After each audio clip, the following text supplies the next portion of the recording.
Faz uso da palavra, neste momento, o ministro de Estado da Fazenda, substituto Rogério Seron.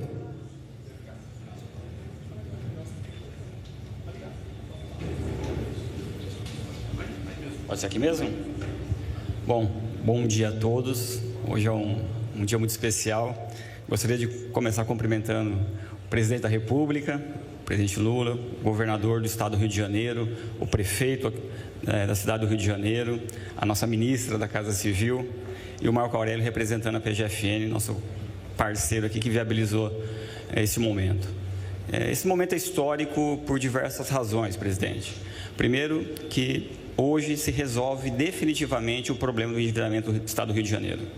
Com o Propag, com a aprovação desse programa de renegociação feito no ano passado, a taxa de juros sai de um patamar de 4% de juro real para zero. O estado do Rio de Janeiro optou por este caminho, então essa dívida para de crescer, presidente. Então isso cria condições para o estado finalmente se reestruturar e ter suas finanças de uma forma sustentável no tempo. Claro que isso é muito relevante, falar sobre a trajetória fiscal do estado do Rio de Janeiro, que passou por tantas crises, mas ele tem muito mais do que isso, do que simplesmente esse impacto que é brutal do ponto de vista estrutural, mas ele é mais relevante também quando se compara com o que isso significa. 4% de taxa de juros real hoje equivale, por uma dívida que é um pouco superior a 200 bilhões de reais, a 8 bilhões de reais que deixarão de ser pagos em juros pelo estado do Rio de Janeiro. Bom, o que esses 8 bilhões de reais significam no dia a dia da população? O ano passado, o Estado investiu 6 bilhões de reais. Todos os investimentos que o Estado fez, entre todo tipo de obra, investimento em educação, transportes, saúde, 6 bilhões de reais. Nós estamos falando aqui de uma economia de 8 bilhões de reais. Mas vai mais além ainda o impacto que o programa vai gerar para o Estado e para a população, que é o que mais importa.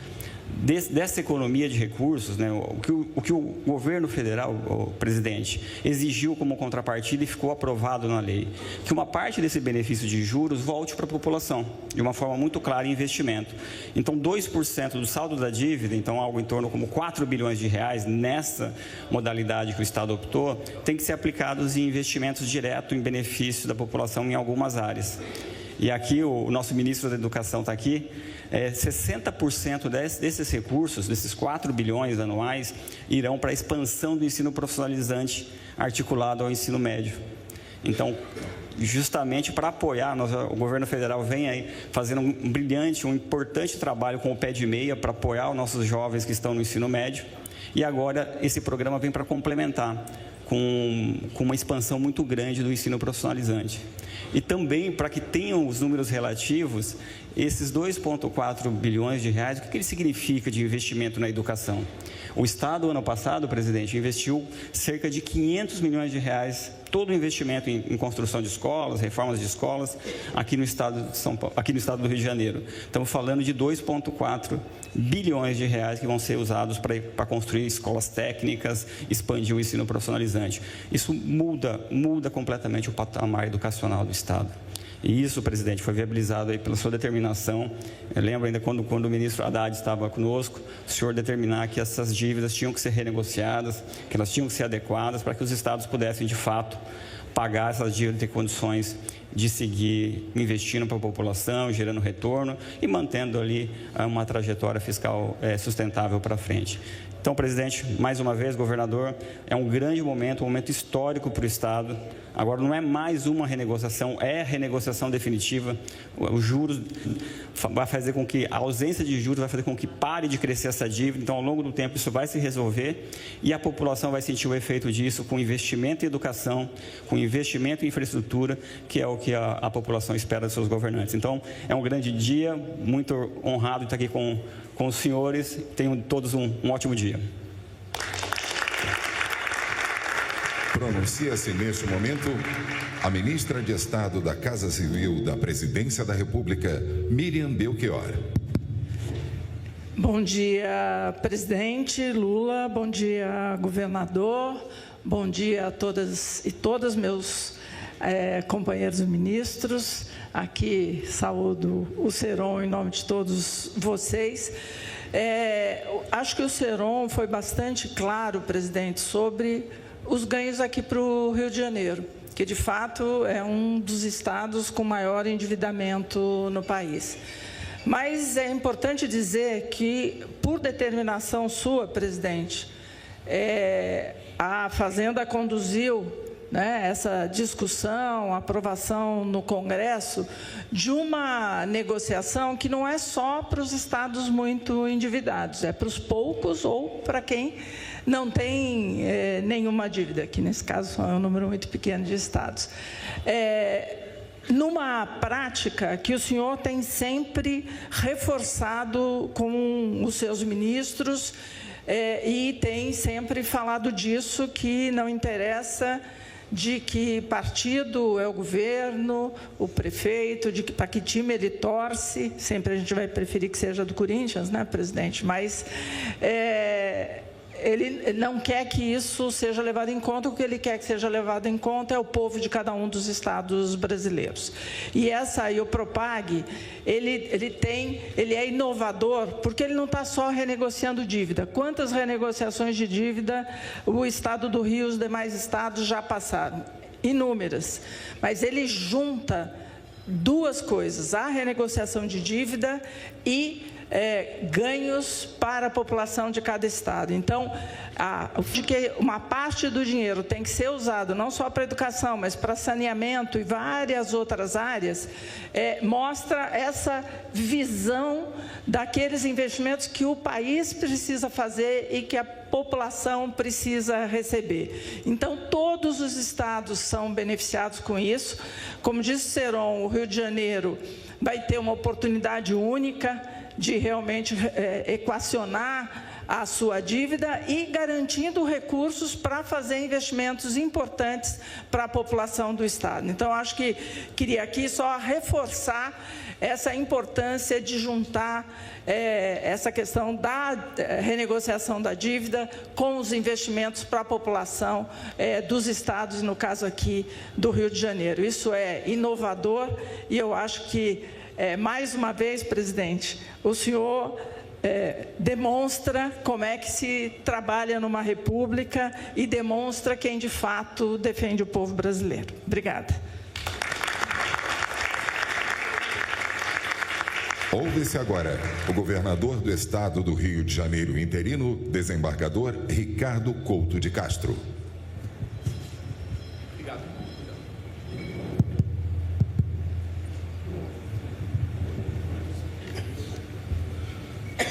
Bom dia, presidente da República, presidente Luiz Inácio Lula da Silva, ministra da Casa Civil Miriam Belchior, ministro da Fazenda Rogério Seron. Bom dia a todos que aqui estão. Como já mencionado, hoje é uma data histórica para o estado do Rio de Janeiro. Agradeço muito a compreensão da Presidência da República. Os dados aqui postos são de grande importância. Esse ano, com a assinatura do Propag, o estado do Rio de Janeiro está fazendo uma economia de 3 bilhões e 100 milhões. Com isso, nós poderemos aí, já como fui questionado, reduzir mais ainda aquela previsão de déficit junto ao orçamento. Há poucos dias, presidente, me perguntavam como que o Rio de Janeiro poderia fazer para sair daquela previsão orçamentária negativa de 19 bilhões e meio. Eu mencionei que, assim como a Presidência da República tem um grande time, falando de futebol, que pode conduzir o país, eu tenho aqui um grande secretariado, Guilherme Mercedes e Rafael, na Secretaria do Planejamento. Eles estão dando um grande apoio e viabilizando a assinatura do Propag com a compreensão da Presidência da República. Aí está a demonstração de como nós vamos atingir aquela meta que eu coloquei para o estado do Rio de Janeiro, que era sair aí do negativo e chegar a uma finança equilibrada, já no positivo. Como mencionado pelo secretário da Fazenda, a assinatura do Propag vai trazer juros zero, acarretando uma economia de bilhões anualmente, se olharmos para a dimensão da dívida, né? Também, com a assinatura do Propag, o Estado deixa de ser devedor de uma multa que foi assinada. Então, no estrito rigor, nós estamos saindo de um débito de mais de 200 bilhões e entrando para um débito de 160 bilhões alongados. Isso representa uma economia, no estrito rigor, a longo prazo, de mais de 40 bilhões para o Estado do Rio de Janeiro. Essa economia não significa que há perda para investimentos. Ao contrário, essa economia nos leva, projeta o Estado para cumprir a sua função de prestar atividade à coletividade, à sociedade. E dentro desse mecanismo, com uma visão social, a União colocou alguns requisitos, colocou algumas condicionantes que se ligam à área da educação, à área da saúde, e até com a economia nós poderemos investir também junto à área da segurança. Aqui, esse ano, o Estado do Rio de Janeiro, com a assinatura do Propag, assume o compromisso de, no mínimo, lançar mais 900 milhões para a área social. Assume o compromisso para, o ano que vem, investir mais 2 bilhões e 200 milhões junto à área social. São compromissos que o Estado está assumindo com a Presidência da República, com a União, para a assinatura do Propag. Ou seja, nós estamos trazendo mais recursos, fazendo com que o Estado possa se movimentar adequadamente dentro de uma visão correta da função do Estado. Bom, acho que já falei demais, só me resta aqui agradecer muito à Presidência da República e a todos que estão aqui. Muito obrigado.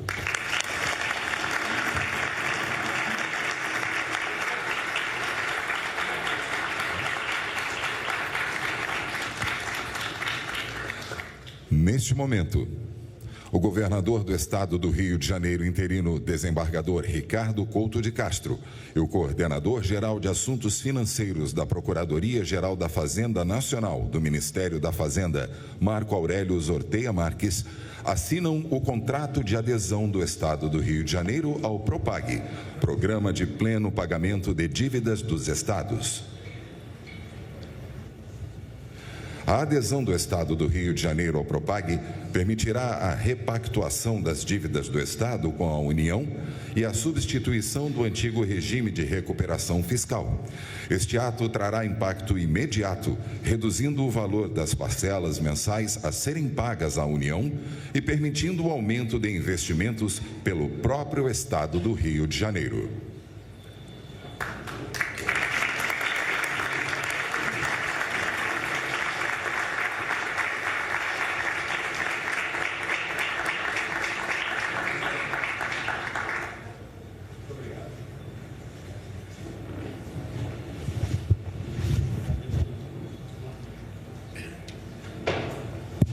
Senhoras e senhores, com a palavra, o presidente da República, Luiz Inácio Lula da Silva. Eu estava recomendado não falar para ver se melhora a minha rouquidão. Mas eu não poderia deixar governador, desembargador, governador do Rio de Janeiro, de dar uma palavra no significado dessa assinatura que o senhor e o menino da Fazenda acabaram de fazer. No fundo, nós fizemos acordo com 4 grandes estados, que eram os que mais deviam à União. Parte deles, os mais ricos da União, eram os que tinham problema de dívida com a União. O que nós estamos demonstrando hoje aqui é que acabou uma mentira que existia nesse país. O governo federal tinha uma dívida, os estados tinham uma dívida com o governo federal. O governo federal não recebia essa dívida e os estados não podiam fazer investimento. Nem a União era beneficiada, nem os estados, porque era uma dívida que a gente não recebia e era uma dívida que os estados também não podiam pagar. O que é que nós decidimos fazer? Fazer alguma coisa que pudesse permitir um acordo civilizatório entre dois entes federados. Ou seja, criar as condições objetivas para que o Estado pudesse saldar a sua dívida em condições que ele pudesse cumprir. E, ao mesmo tempo, a União ficar feliz porque ela poderia receber aquilo que o Estado lhe devia. E criando condições para que o Estado não fosse colocado numa forca, em que a gente fizesse um acordo leonino, em que nós impuséssemos ao Estado, sabe, o pagamento de uma dívida que ele ia continuar sem poder pagar. E uma coisa importante é que nós decidimos discutir com os estados que uma parte dessa dívida que iria ser paga, porque se os números aqui estão corretos, é importante lembrar que o estado do Rio de Janeiro, ele pagava uma dívida de 1,3 bilhão por mês e vai pagar agora 110 milhões. É uma coisa muito razoável. O que é importante é que vai sobrar mais dinheiro para o governador administrar o Rio de Janeiro.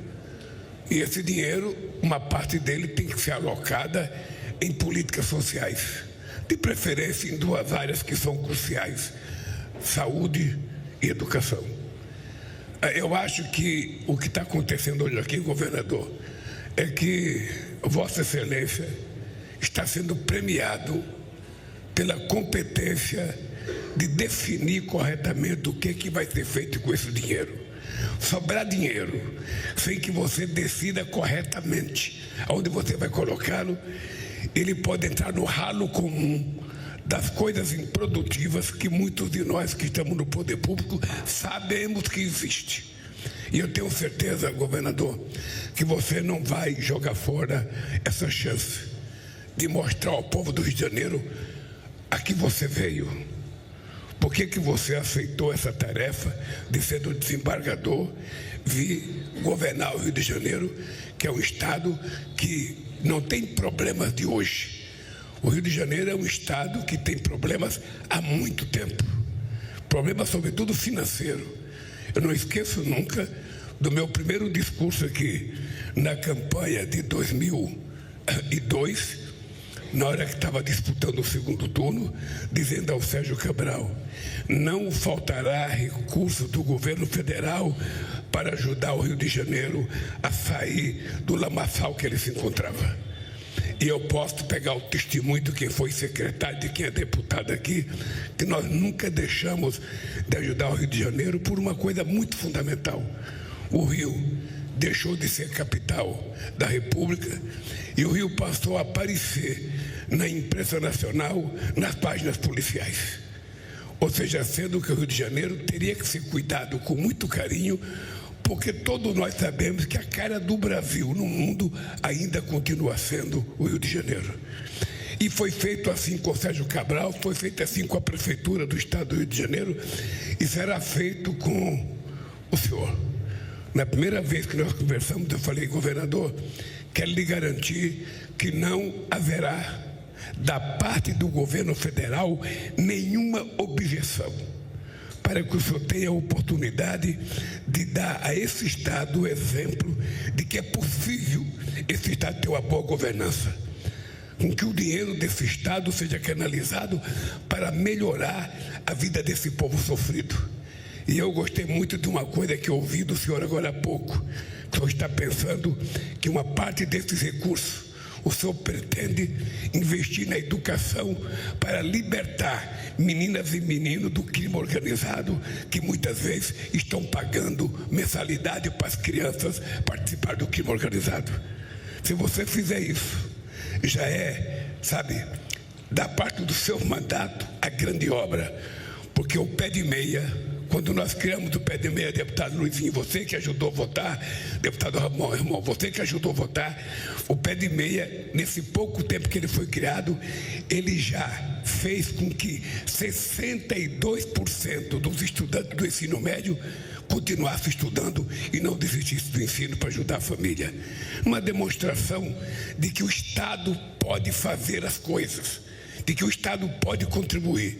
E se fizer isso, pode contar com o meu ministro da Educação, que está aqui, o Leonardo, sabe, para participar, trocar experiência naquilo que nós fazemos, porque tudo que eu desejo é que, ao cumprir a sua tarefa de interventor do Rio de Janeiro, o povo do Rio de Janeiro saiba que não pode eleger ninguém que não faça aquilo que você está fazendo, cuidar do povo do Rio de Janeiro. Portanto, parabéns, governador, que Deus lhe dê toda a sorte do mundo e que você possa se transformar no governador que fez as correções necessárias para que o Rio de Janeiro dê certo. Um abraço e boa sorte.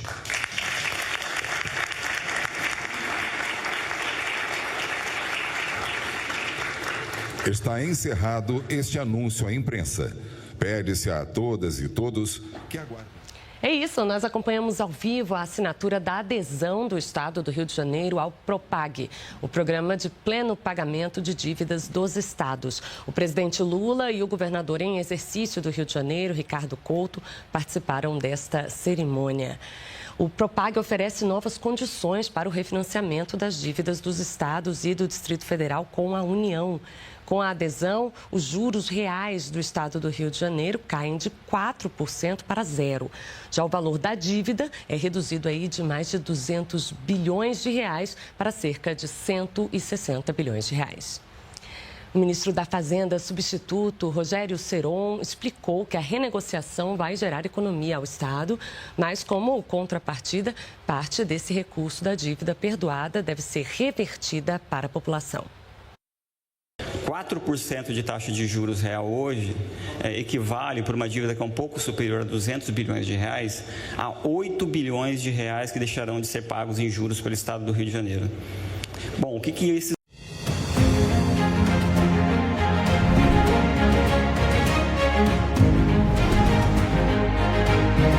No programa desta semana você vai acompanhar a mobilização do funcionalismo público, vai conhecer a Escola Nacional de Hip Hop e vai saber mais sobre o uso abusivo do celular. Confira.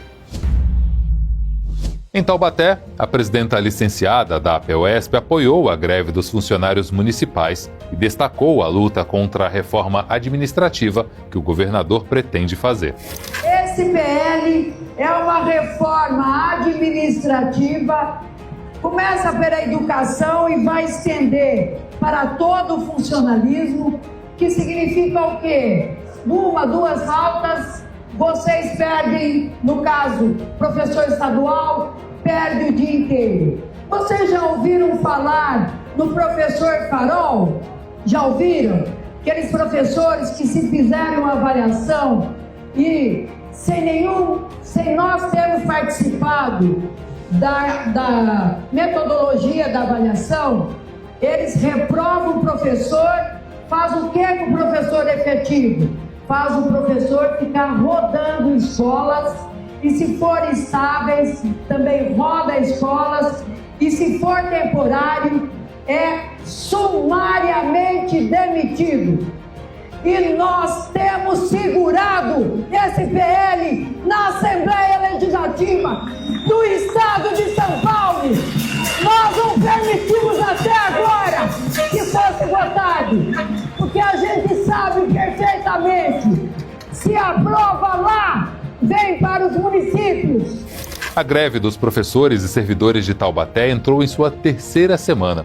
A categoria pede reposição da inflação de 9,4%, mas o prefeito ofereceu apenas 2,5%. O hip hop é uma das expressões culturais mais presentes entre os jovens, mas hip hop combina com educação? Para o MEC, a resposta é sim, sem dúvida. O Ministério da Educação está criando a Escola Nacional de Hip Hop, um projeto multidisciplinar que busca integrar a escola pública com a cultura popular. Na semana passada, o MEC realizou uma apresentação ao vivo sobre o tema. Aqui a gente está falando do lançamento de um programa que é uma inovação, tá? Uma inovação do Ministério da Educação, construído em conjunto com as redes municipais e estaduais de educação e construído junto com movimentos sociais. É uma potência pedagógica como nós precisamos hoje. A gente vive um cenário na educação brasileira em que a gente precisa ampliar o repertório de políticas públicas, mais de ações de gestão nas secretarias, nas escolas e na sala de aula para garantir o enfrentamento das desigualdades raciais. Esse é um dos nossos principais marcadores de desafio da educação brasileira, né? Quando a gente vai olhar, inclusive, para o Plano Nacional de Educação, essa é a pedra de toque, é o eixo central do novo Plano Nacional de Educação, é promover a equidade. Eu não tenho a menor dúvida que esse é um momento histórico para nós, porque todas as vezes que a gente conversa com os movimentos de hip hop e educação, eles nos dizem, olha, nós queremos entrar nas escolas pela porta da frente. Na live do MEC, disponível no YouTube, é bem explicado como gestores e gestoras das redes de ensino podem participar do programa. As inscrições estão abertas até o dia 30 de junho. O impacto do uso abusivo de celulares em crianças e adolescentes em idade escolar é um assunto bastante discutido entre especialistas em saúde mental. Mas também é importante falar sobre esse impacto na vida dos profissionais da educação. O costume moderno de estar sempre conectado ao mundo pelo celular já cria um cenário de desgaste mental constante para os adultos. Para os educadores, há um desgaste a mais, já que muitas vezes eles são acionados por pais, coordenadores e colegas de trabalho fora do horário de trabalho. Por isso é fundamental adotar regras e limites para o uso das tecnologias digitais. É o que sugere Tiago Lucena, professor, pesquisador e um dos autores do livro Homo Smartphonicus, a saúde do indivíduo ultraconectado. A gente sabe bem que o smartphone é o dispositivo que a gente pega 5 minutos antes de dormir, a gente provavelmente mexe nele, e depois de 5 minutos que a gente acorda, a gente pega nele, seja para desligar o despertador ou para já mexer na rede social. O primeiro passo é ter consciência de quanto tempo você gasta em interações no celular. E é possível usar o próprio aparelho para fazer esse acompanhamento. A maioria dos dispositivos, eles têm umas funções que são ótimas, que é ativar a notificação de tempo de uso. E você pode até regular. Quero usar 4 horas por dia. Vai parecer muito, né? O dia tem 24 horas. Nossa, tudo isso. Aí você vai ver que às vezes até no final da manhã você já interagiu com ele 4 horas. O dispositivo pode avisar. O próximo passo é estabelecer algumas regras, como dias e horários em que você não recebe ligações ou em que as mensagens são silenciadas, para você aproveitar corretamente o seu tempo livre. Você tem que criar uma mensagem automática, você tem que falar, olha, estou no horário de descanso. Você não precisa ser notificado com um bip a cada mensagem no aplicativo de mensagem, a cada mensagem no aplicativo de imagem. Então, desativa essas notificações e às vezes conecta do Wi-Fi. Estamos tão acostumados a usar soluções digitais que nos esquecemos que é importante manter uma distância entre a vida pessoal e a profissional. Esse é um ponto essencial para quem quer manter a saúde mental equilibrada. A gente usa os mesmos aplicativos para conversar com a família. Nós, educadores, né, a gente tem praticamente os mesmos desafios que os estudantes. Eu não sou contra elas, mas às vezes uma estratégia mudar minora um pouco, né? Você tem que criar um ambiente em que todo mundo meio que faz um acordo, né? Todo mundo meio que negocia, fala, olha, depois das 10 horas, quando eu chegar em casa, 23 horas, não sei, tem gente que dá aula à noite, eu não respondo. Arte, memória e mobilização social se encontram no IMS Paulista. A exposição Dignidade e Luta, Laudelina de Campos Melo, apresenta a trajetória da ativista que marcou a luta pelos direitos das trabalhadoras domésticas, deixando um legado que segue atual. Bem, Laudelina foi uma grande mulher. Uma mulher que lutou a vida inteira pela dignidade no trabalho doméstico, mas não só, assim, né? Embora acho que não tivesse essa nomenclatura, tanto eu quanto Raquel, que é a outra corporadora, a gente tenta deixar bem nítido na exposição que Laudelina foi uma militante antirracista, assim, né? Então, a Laudelina tinha um pensamento muito amplo, muito completo, assim, de como atuar na luta em prol de pessoas negras, assim, né? No geral. e das trabalhadoras domésticas em específico, assim, né? A Laudelina vai criar escolas de dança, exposições de arte, bailes, e os bailes também como esse lugar também da autoestima das pessoas negras. E para além disso, Laudelina vai atuar também na militância em prol da democracia, da diversidade, em prol das pessoas negras no Brasil, como, por exemplo, na Segunda Guerra Mundial, que é a nossa maior surpresa dessa exposição. Quase sempre nas escolas a gente reconhece a história, né? Aprende a história de heróis, muito pouco de heroínas, né? E quando a gente tem essas presenças, são muito pouco parecidas com a história da Laudelina, né? E aí, então eu acho que essa invisibilidade tem muito a ver com o fato da gente estar falando do trabalho doméstico, né? A gente até brinca que a exposição, todos os títulos dos núcleos da exposição estão no chão, porque é um trabalho de base que a gente está falando, né? Então, o trabalho doméstico, ele é, hoje, muito provavelmente, o trabalho que a gente tem mais nítido, a presença de uma herança escravocrata, né? E aí eu acho que é isso, a gente falar de uma heroína que está lutando diretamente com essa herança escravocrata, é algo que a gente não quer falar, a gente não quer lembrar desse passado. Deixo convite para os professores levarem suas turmas para a exposição. A gente está bem contente com a reverberação nesse sentido, assim, de turmas desde dos pequenos até o EJA, até turmas de universidade que estão indo lá.